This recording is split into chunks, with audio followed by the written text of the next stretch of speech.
വീടുകളിൽ കയറി വർത്താനം പറഞ്ഞുകൊണ്ടിരുന്നാൽ മാത്രം പോരാ. അത് ചായയും കാപ്പിയും കുടിച്ചിട്ട് പോന്നാ അയ്യോ, അതല്ല മേജർ സാർ പറഞ്ഞത്.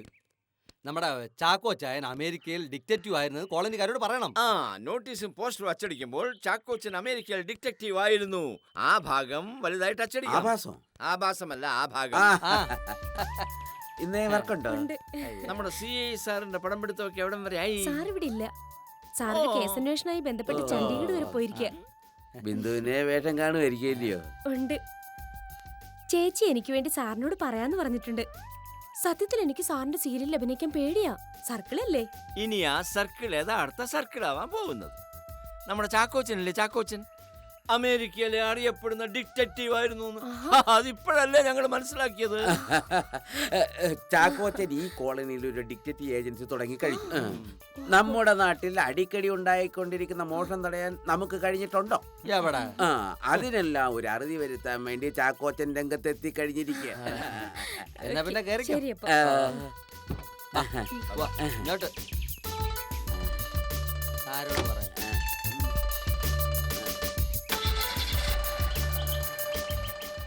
അപ്പോഴേ ബിന്ദു, പിന്നെ ഞങ്ങളുമൊക്കെ അഭിനയിക്കുന്ന കൂട്ടത്തില്ല. ഞങ്ങൾക്കൊക്കെ ചാൻസ് വാങ്ങിച്ചു തരണം, റെക്കമെൻഡ് ചെയ്യണം. വാ, കുട്ടി വയ്ക്കോ. Okay, okay. ബാക്കിയുള്ളവർക്ക് നാണക്കേട് ഉണ്ടാക്കാൻ. നിനക്ക് എന്തിന്റെ അസുഖമാടാ?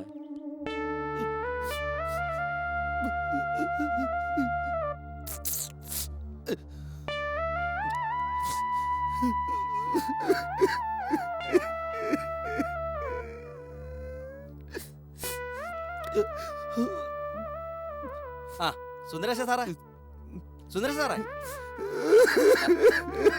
അയ്യോ, അല്ല ഇത് എന്താ? ആരാ മരിച്ചേ? CK സാറേ, പ്രശ്നം എന്താന്ന് പറ. അല്ല ഇതിപ്പോ സാറ് കണ്ണീർപ്പുഴ എന്ന സീരിയലിലെ ക്ലൈമാക്സ് എഴുതിക്കൊണ്ടിരിക്കുക. അയ്യോ, അങ്ങനെയാണെങ്കിൽ ഒരു കാര്യം ചെയ്യാം, ഞാൻ പോയിട്ട് പിന്നെ വരാം. വേണ്ട, എല്ലാം കഴിഞ്ഞെന്നാ? എഴുതി കഴിഞ്ഞെന്ന്. ഓ, കൊണ്ടു ലൊക്കേഷനിൽ സ്ക്രിപ്റ്റ് കിട്ടാതെ എല്ലാരും യാങ്ങലടിച്ച് കരഞ്ഞോണ്ടിരിക്കുകയാണ്. ചെല്ലപ്പി പെണ്ണ. ആ, പിന്നെ ആ ഡിക്റ്റേറ്റീവ് ഏജൻസി അടുത്ത നല്ലൊരു കെട്ടിടം വേണോന്ന് പറഞ്ഞില്ലേ? പറഞ്ഞു. ആ, അതിന് പറ്റിയൊരു വീട്. വീട് നോക്കണ്ടേ, ഇങ്ങനെ കരഞ്ഞോണ്ടിരുന്നാ മതിയാ?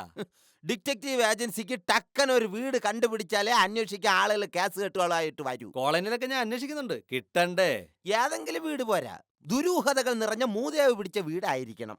അല്ല, ഈ ദുരൂഹത നിറഞ്ഞ വീടെന്ന് പറഞ്ഞ പറഞ്ഞുതരാം. ദുർമരണം സംഭവിച്ച വീടാവാം, ഗർഭിണികൾ കെട്ടിത്തൂങ്ങി മരിച്ച വീടാവാം, അല്ല. കൊലപാതകം നടന്ന വീടാവാം, അല്ലെങ്കിൽ ആൾപ്പാർപ്പില്ലാതെ അടഞ്ഞു കിടക്കുന്ന അത്തരം വീടുകളാണ് ഡിറ്റക്റ്റീവ് ഓഫീസിന് പറ്റിയ വീട്. അത് ശരി. തന്നെയല്ല, എനിക്ക് അവിടെ ഇരുന്ന് ഒരു ഹൊറർ സീരിയൽ എഴുതി തള്ളുകയും ചെയ്യാം.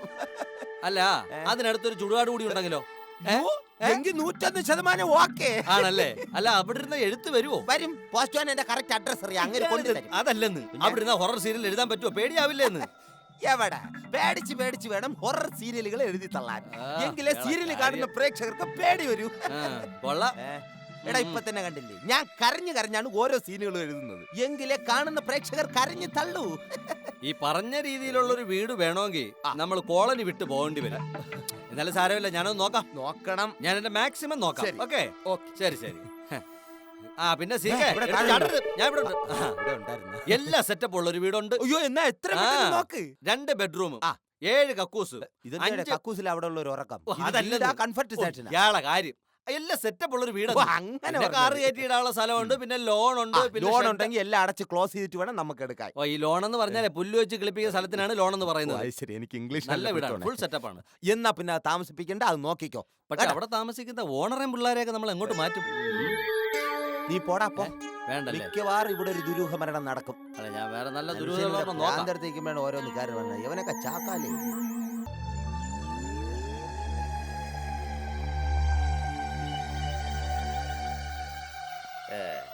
ഇത് എന്റെ ഒരു അകന്ന ബന്ധുവിന്റെ വീടാ. പക്ഷെ പറഞ്ഞിട്ടെന്താ, 2000 rupees, 2000 രൂപയാണ് വാടക. എങ്ങനെയുണ്ട് വീട്? കൊള്ളാം, നല്ല എരണം കെട്ട വീട്. കഴിഞ്ഞ മാസം ഒരു കന്നടക്കാരിയുടെ ശവം ഈ വീട്ടിൽ കണ്ടു. കൊലപാതകമാണെന്നാണ് നാട്ടുകാർ സംശയിച്ചത്. പക്ഷേ നമ്മുടെ പ്രകാശ് കുമാറിനെ പോലൊരു CI ആണ് കേസ് അന്വേഷിച്ചത്. അവസാനം ആത്മഹത്യയാണെന്ന് പറഞ്ഞ് കേസ് അങ്ങ് എഴുതി തള്ളി. അല്ല ഈ കന്നഡക്കാരി ഇവിടെ കിടന്ന് മരിച്ചെന്ന് പറയണത് ഉള്ളത് തന്നെ. അത് സത്യമാണ്. ദുർമരണം സംഭവിച്ച വീടായിരിക്കണോന്ന് ഡിമാൻഡ് വെച്ചത് കൊണ്ടാ ഈ കന്നഡക്കാരിയുടെ മരണം ഞങ്ങൾ ഓർത്തത്. ആ ഈ പെണ്ണ് മരിക്കുമ്പോഴേ 6 മാസം ഗർഭിണിയായിരുന്നു. ഓ, അറിയാവോ? അത് മതി. ആ. അങ്ങനെയുള്ള പ്രേതങ്ങൾക്ക് വീര്യങ്ങൾ കൂടും. ആ. നേരെ ഇരുട്ടുമ്പോ എനിക്ക് പേടിക്കണം. എനിക്ക് അത്രേ ഉള്ളൂ. അയ്യയ്യേ, കണ്ട ഈ വീട്ടിലുള്ള പ്രാവുകളെല്ലാം നല്ല കലാബോധമുള്ള പ്രാവുകൾ. അതെങ്ങനെ മനസ്സിലായി? കണ്ടില്ലേ ഫിത്തിയിലെല്ലാം പറന്നു നിന്ന് കാഷ്ടിച്ചേക്ക്. നല്ല ഫിനിഷിംഗ്. ആ സ്ത്രീ മരിച്ചു കിടന്ന മുറിയിലെ ചോരപ്പാടുകൾ ഇതുവരെ മാഞ്ഞിട്ടില്ല. ആ. മതി. ഡിറ്റക്റ്റീവ് ഓഫീസിന്റെ റിസപ്ഷൻ കൗണ്ടർ ആ റൂമിൽ തന്നെ സജ്ജീകരിക്കണം. എന്നിട്ട് ചാക്കോച്ചനെ ജെയിംസ് ബോണ്ടിന്റെ വേഷയിടിച്ച് വെട്ടുപോത്തിനെ പോലെ അവിടെ ഇരുത്തണം. നല്ല പൊളപ്പനായിരിക്കും. ഹോ, ഇത്രയും നല്ലൊരു മൂദേവി പിടിച്ച സ്ഥലം ഞാൻ അടുത്ത കാലത്ത് എങ്ങും കണ്ടിട്ടില്ല. അതെ, അങ്ങനെയെങ്കിൽ നല്ലൊരു സമയം നോക്കി ഉടൻ തന്നെ നിലവിളക്ക് കത്തിച്ച് ഐശ്വര്യമായിട്ട് അങ്ങ് കയറിക്കോ. ആടാ ഇത് എന്ത്? ഐശ്വര്യയുടെ പാടില്ല. ഓ. രാഹുർ സമയത്ത് കരിന്തിരി കത്തിച്ച് വേണം വീട്ടിനകത്ത് കയറാൻ. പിന്നെ 2 വവ്വാലിനെ ഒരു കരിമ്പൂച്ചയൊക്കെ ഒപ്പിക്കണം. വെട്ടിമുടിച്ച് കടുവച്ച് തന്നെയാണ്. പോവാഴ്ച തിന്നാനല്ല, പേടിപ്പിക്കണ അന്തരീക്ഷം കിട്ടാ അതൊക്കെ വേണം. ഇവിടെ ഇരുന്നൊരു ഹൊറർ സീരിയൽ എഴുതി കഴിഞ്ഞാൽ അമ്മയാണ് അത് ക്ലിക്കാവ് ഉറപ്പാണ്. അയ്യോ താണ്ട മൂങ്ങ ചലച്ച് കണ്ട. അയ്യോ, അത് മൂങ്ങയല്ല, തേങ്ങ അല്ല, പല്ലിയാന്ന്. മേറെ നട്ടുവച്ചേക്ക് പല്ലി വരെ ചലിച്ചു തുടങ്ങി. നമുക്ക് പോവാന്ന്. Yes, you are right. നിക്കുന്ന ഇത്ര ഒപ്രാളം എന്ത്? കുറച്ചുകൂടെ പേടിച്ചിട്ട് പോവാന്ന്. ആ ഞങ്ങൾ ആവശ്യത്തിന് പേടിച്ചു. CK, ഈ ഏരിയ അത്ര നല്ലതല്ല. ഇപ്പൊ എനിക്കൊരു കാര്യം പിടിയിട്ട്. എനിക്ക് പേടിയില്ല, പക്ഷെ മേജർക്ക് ഇത്തിരി പേടിയുണ്ട്. എനിക്കോ? I am an army officer. ആ. എനിക്ക് പേടിയൊന്നൊരു വികാരമില്ല. അയ്യോ താണ്ട കരിമ്പിൽ അത് കരിമ്പില്ലല്ലേ, വെറും പൂച്ചാന്ന്. അതെ മേറെ വാ, നമുക്ക് പോവാം. ഇങ്ങേർക്ക് ഭ്രാന്താണ്. വാ. പേടിത്തൊണ്ടന്മാര്. അത് ഗർഭിണിയാത്ത വീടാണ്.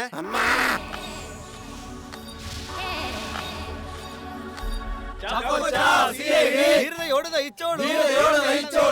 സർക്കിളിനെക്കാളും വലുതാണ്. CID എന്ന് കേട്ടോളൂ. ചാക്കോച്ചാ, CID. ലക്ഷം പിന്നാലെ. ജീവൻ പിന്നാലെ. ആ പ്രസംഗം ഇവിടെ നിന്ന് കാച്ചിക്കോ. പ്രകാശ് കുമാറിന്റെ ഫാമിലിയൊക്കെ തോന്നിക്കുന്നു.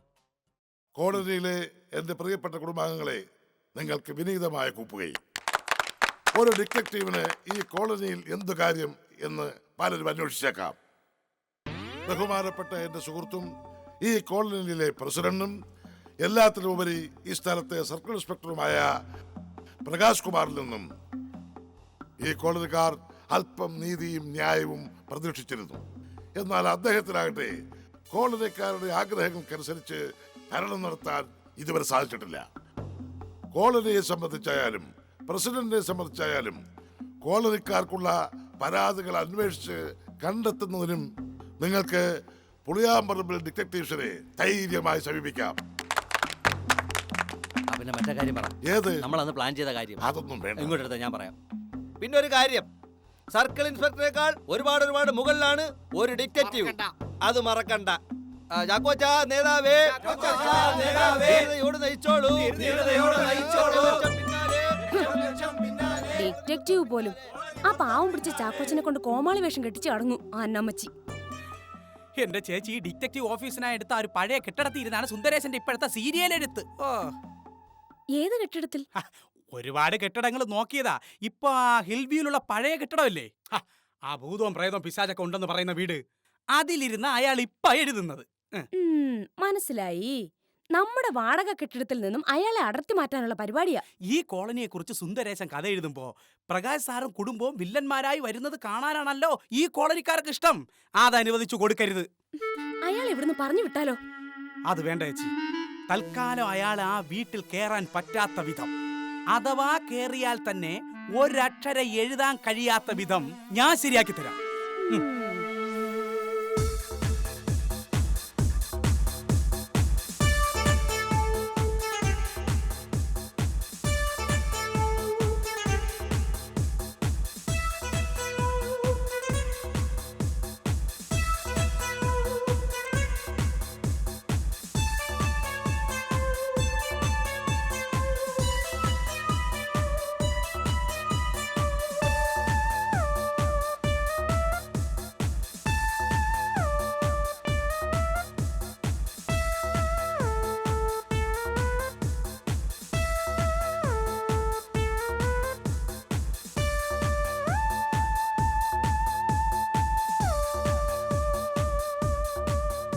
ബലപ്പെട്ട നമ്മുടെ പ്രധാനപ്പെട്ട സ്വീകരണമൊക്കെ കഴിഞ്ഞു. ഇനി നമുക്ക് പൊക്കിയൂടെ?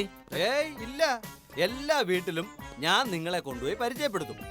കോളനിയില് നമുക്കിതൊരു ഉത്സവമാക്കി മാറ്റണം. അപ്പൊ നമുക്ക് പ്രോഗ്രാം ഒക്കെ ബുക്ക് ചെയ്യണ്ടേ? നാടകം, ഗാനമേള, മിമിക്രി. മനസ്സിലായില്ല? അല്ല, ബാലഞ്ചേരല്ലേ പറഞ്ഞത് ഒരു ഉത്സവമാക്കി മാറ്റി? ആ ഉത്സവത്തിന്റെ കാര്യമല്ല പറഞ്ഞത്. പക്ഷേ എല്ലാ കൊല്ലവും ഇതേ ദിവസം സാധാരണ ഉത്സവത്തിനൊക്കെ കാണുന്ന ഒരു ചടങ്ങ് ഞാൻ സംഘടിപ്പിക്കും. പട്ടിയെ കൊല്ലല്ല. എന്ത് ചടങ്ങും? കഴുത്തെന്ന് തോക്കറ. ഈ പറ എഴുന്നള്ളിപ്പിന് ആന എഴുന്നള്ളിക്കൊണ്ട് പോകത്തില്ലേ, അതുപോലെ എല്ലാ കൊല്ലവും ഞാൻ നിങ്ങളെയും കൊണ്ട് സന്ധ്യക്ക് ഈ കോളനിയിലൂടെ ഒരു എഴുന്നള്ളിപ്പുണ്ട്. എഴുന്നള്ളിപ്പൊക്കെ കൊള്ളാം, പക്ഷെ ഞങ്ങളെ കയറി പ്രതിഷ്ഠിക്കാതിരുന്നാ മതി. ഏയ് പക്ഷെ കുടിയിരുത്തും. ഇതാണ് നമ്മുടെ കോളനിയിലെ പുതിയ ഡിറ്റക്റ്റീവുകൾ. മൊത്തം 5 പേരുള്ള ഒരു സംഘമാണിത്. അതിനിപ്പോ ഇവിടെ 4 പേരല്ലേ ഉള്ളൂ. അല്ല അവ ചാക്കോച്ചൊരു സ്ഥലം വരെ പോയിരിക്കും. ജീവന സ്വത്തിനും 24 മണിക്കൂർ സംരക്ഷണം നൽകാൻ ഞങ്ങൾ സന്നദ്ധരാണ്, പ്രതിജ്ഞാബദ്ധരാണ്. കേവലം ഒരു ഊത്ത പോലീസ് ഉദ്യോഗസ്ഥൻ വിചാരിച്ചിട്ട് ഈ കോളനിയിൽ നേതാവിന്റെ വീട്ടിൽ കയറി കളരെ പിടിക്കാൻ സാധിച്ചിട്ടില്ല. ഇനി ഒരിക്കലും അങ്ങനെ ഒരു പരാതി ഇവിടെ ഉയരരുത്. ഉയരാൻ ഞങ്ങൾ സമ്മതിക്കത്തില്ല. അനി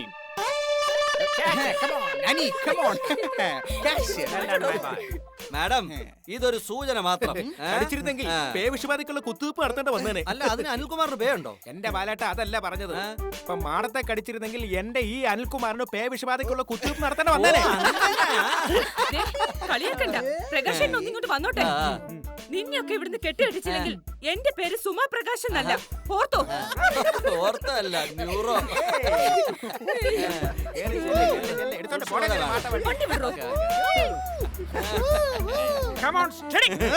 പ്രകാശ്കുമാറാണോ? അല്ല, എനിക്ക് മനസ്സിലാകാത്തത് അതൊന്നുമല്ല. ഏതൊന്നുമല്ല? ആ ചാക്കോ സാറും അന്നമ്മ ചേച്ചിയും ഇങ്ങനെയൊന്നും ആയിരുന്നില്ല. എങ്ങനൊന്നും ആയിരുന്നില്ല? നിങ്ങൾ രണ്ടും ഓരോന്ന് പറഞ്ഞിളക്കി ആ പ്രകാശ് കുമാറിനെയും ചാക്കോ സാറിനെയും തമ്മി തല്ലിക്കും. തല്ലിക്കുമടി. അതിനൊക്കെ ഞങ്ങൾക്ക് പ്രത്യേക ലക്ഷ്യങ്ങളൊക്കെ ഉണ്ട്.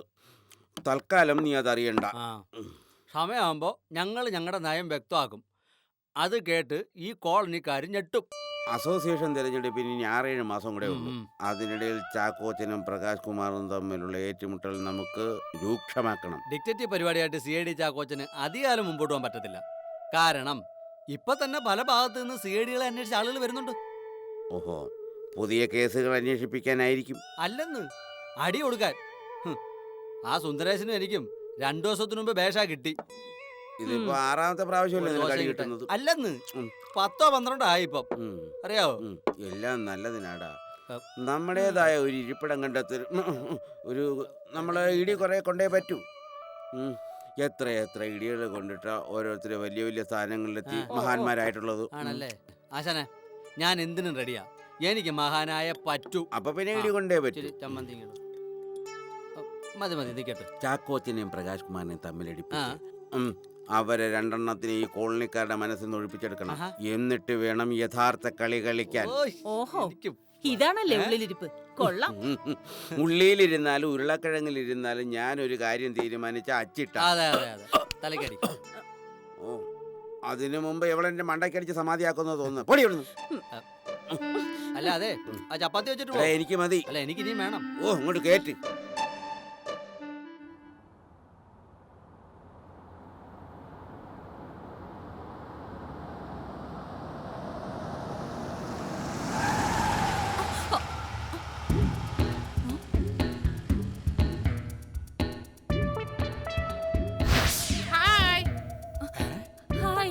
ചേച്ചി, ഈ കിളവി തള്ള എപ്പ ഡിറ്റക്റ്റീവ് ആയത്? വെയിറ്റ് ഇട്ടിരുന്നോളേ. സുമ മീൻചന്ത ഇപ്പൊ വന്നോ അതോ വെറുതെ റൗണ്ട് അടിക്കാൻ ഇറങ്ങിയതാണോ? ചേച്ചി, മണി ഇപ്പൊ 4 4:10 ജപ്പാനുള്ള കൊച്ചിനെ വിളിക്കണ്ടേ? അതെന്നെ, ഫോൺ സുമയുടെ സഹദേവൻ കൊച്ചനാണോ? അയ്യോ, അമേരിക്കയിലായിരുന്നപ്പോ ഇടയ്ക്കിടയ്ക്ക് വിളിച്ച് നിന്റെ കാര്യം ചോദിക്കുമായിരുന്നു. ഇങ്ങോട്ട് കൊണ്ടുവന്നേ, ഞാൻ സംസാരിക്കാം. ഇങ്ങി താന്നേ. ഹലോ സഹദേവ, ഇത് ഞാനാ, ചാക്കോച്ചന്റെ ഭാര്യ മിസ്സസ് അന്നമ്മ. അതേന്നേ. Hello hello. അയ്യോ, കട്ടായി. ഞങ്ങള് ഒരു ഡിറ്റക്റ്റീവ് ഏജൻസി തുടങ്ങിയവരെ സുമ അറിഞ്ഞില്ലേ? പേര് കേട്ടപ്പോ ഞാനേതോ മിമിക്രി പ്രോഗ്രാം ആണെന്നാ കരുതിയത്. മിസ്സിസ് ചാക്കോച്ചന്റെ ഹസ്ബൻഡ് അമേരിക്കയിലെ അതിപ്രശസ്തനായ ഡിക്റ്റേറ്റീവ് അല്ലായിരുന്നോ? ആ സേവനം നമുക്കൂടെ പ്രയോജനപ്പെടണ്ടേ? പിന്നെ അതൊക്കെ പോട്ടെ, ഡിറ്റക്റ്റീവിന്റെ വാഹനം എങ്ങനെയുണ്ട്? ഇത് പോലീസ് വാഹനത്തെക്കാൾ ഗെറ്റപ്പുണ്ട്. പദവിയുടെ കാര്യത്തിലും അങ്ങനെയാ. ഡിക്റ്റേറ്റീവുകളുടെ പിന്നിൽ വരത്തേ ഉള്ളൂ DGP പോലും. ആണോ? അയ്യോ, എനിക്കത് അറിയാൻ മേലായിരുന്നു കേട്ടോ. അത് നല്ലതാ. പ്രകാശ് കുമാറിനെ ഡിറ്റക്റ്റീവിനെ പറ്റി എന്തെങ്കിലും സംശയം ഉണ്ടെങ്കിലേ ചാക്കോച്ചനോട് ചോദിക്കാമല്ലോ. ആ, സുമയെ കാണാം കേട്ടോ. എന്നാ വിട്ടോ? അയ്യോ നിക്കണേ, ഫോണ് വയ്ക്കോ, ഞങ്ങളും പോവാ. അതല്ല, എന്റെ മൊബൈൽ ഫോൺ അതായിരിക്കുന്നു. ഇതോ ചെറുതായതുകൊണ്ടേ കയ്യിലിരുന്നിട്ട് അറിഞ്ഞില്ല. ശരി, എന്നാ ഞങ്ങൾ നമസ്കാരം. അമേരിക്കയിലായിരുന്നെന്നാണ് പറയുന്നത്. ഒരു മൊബൈൽ വാങ്ങിക്കാനുള്ള പോക്കില്ല. ചേച്ചിയെ മനഃപൂർവ്വം തടഞ്ഞു വെച്ച് അവമാനിക്കാനായിരുന്നു അന്നമ്മയുടെ ഐഡിയ. മനസ്സിലായടാ എനിക്ക്. അന്നമ്മ ചേട്ടത്തി ആയുധങ്ങൾ എടുത്ത് വീശി തുടങ്ങിയല്ല ചേച്ചി. അവര് വാള് വീശുമ്പോ കുറഞ്ഞ നമ്മളൊരു സുറുമിയെങ്കിലും ഉറുമിയെങ്കിലും വീശണം. ഉറുമിയല്ലടാ, ചിലപ്പോ പ്രയോഗിക്കുന്നതേ ന്യൂക്ലിയർ ആയിരിക്കും. ന്യൂക്ലിയർ. നീ വണ്ടി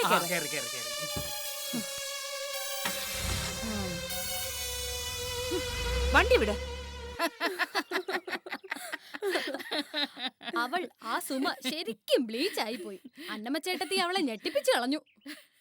പിന്നല്ലാതെ, അവളെ ഞെട്ടിക്കാനല്ലേ ഞാൻ ഈ പണം വാരി എറിഞ്ഞ് ഡിറ്റക്റ്റീവ് ഓഫീസ് തുടങ്ങിയത്.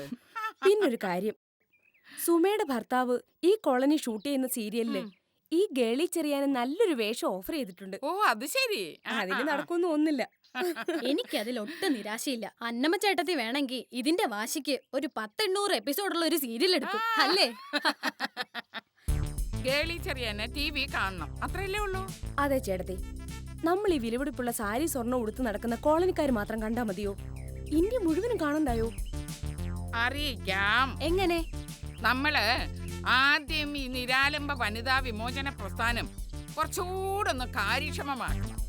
അതെന്തിന്? പറഞ്ഞു വരട്ടെ ചെറിയാനെ.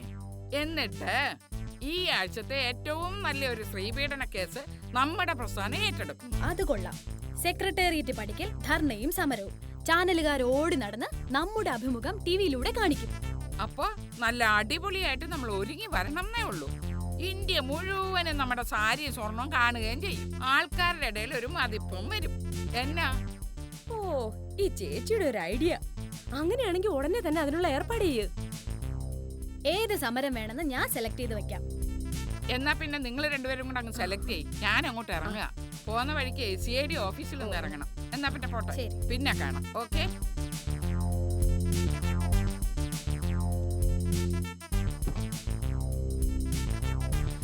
ബൈ.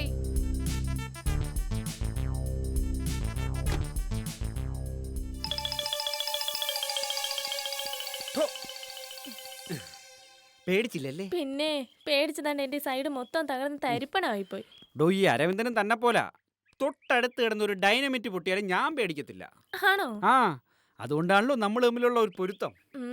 ഡൈനാമിറ്റ് പൊട്ടിയാലൊന്നും പ്രശ്നമില്ലാത്ത ആളാന്ന് എനിക്കറിയാം. എങ്ങനെ? ഈ കോളനിയുടെ സ്ഫോടനത്തിന് തിരിനിറയ്ക്കാൻ പോയ ആളല്ലേ? എല്ലാവരുടെ ജീവിതത്തിലും കാണൂലേ കാലക്കേടിന്റെ ഒരു സീസൺ. പക്ഷേ ഇപ്പൊ ഞങ്ങൾ മാറിപ്പോയി.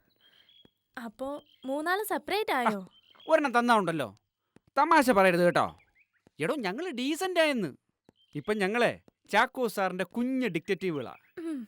എങ്ങനെ കുഞ്ഞ് ഡിറ്റക്റ്റീവുകളോ? നന്നായിരിക്കും. താൻ കളിയാക്കുകയൊന്നും വേണ്ട.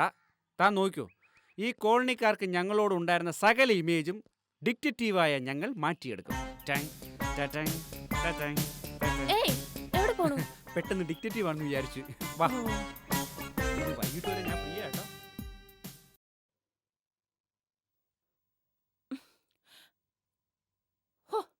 ഇന്ന് വരട്ടെ ഇങ്ങോട്ട്. എന്റെ ഈശ്വര, ഇത്രയും മറവിയുള്ള ഒരാളെ ഞാൻ എന്റെ ജീവിതത്തിൽ കണ്ടിട്ടില്ല. മണി 5 കഴിഞ്ഞു. ഈ മനുഷ്യൻ ഇത് എവിടെ പോയി കിടക്കുക? വരട്ടെ, വാ, വരട്ടെ, ഇനി കേറി വാ. മൂളിപ്പാട്ടം പാടി നാശം.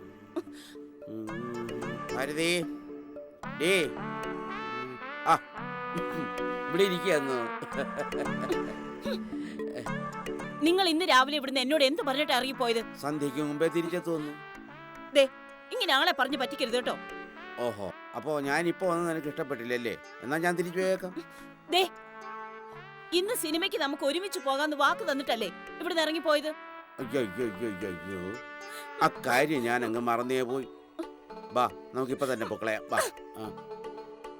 എടി, ഇപ്പൊ പോയാലും ടിക്കറ്റ് കിട്ടുമെന്ന്. ഒന്നേ, നിങ്ങൾ ഒറ്റയ്ക്ക് പോകത്തേ ഉള്ളൂ. സമയം പാലിക്കാൻ പറ്റില്ലെങ്കിൽ പറയാൻ പോരുത്. നിന്റെ സംസാരവും പറച്ചിലും ഒക്കെ കേട്ടാ തോന്നുമല്ലോ നാളെ മുതൽ ഇന്ത്യയിലുള്ള സകല സിനിമകളും സിനിമാ തിയേറ്ററുകളും നിരോധിക്കാൻ പോവുകയാണെന്ന്. സിനിമയ്ക്ക് പോണ്ട, തീർന്നല്ല പ്രശ്നം. എടി, ഒരു രാഷ്ട്രീയക്കാരനെ ടൈം ടേബിൾ അനുസരിച്ച് ജീവിക്കാൻ പറ്റത്തില്ല. അതെനിക്കറിയാം. ആ നടി ബിന്ദു റാണിയാണ് ഇത് പറഞ്ഞിരുന്നെങ്കിൽ ഇപ്പൊ തന്നെ നിങ്ങൾ കൊണ്ടുപോയേനെ. എടീ, അടിസ്ഥാനരഹിതമായ ആരോപണങ്ങൾ ഉന്നയിക്കരുത്. ഓ, എന്തുവാ ഈ വീട്ടിൽ ബഹളം?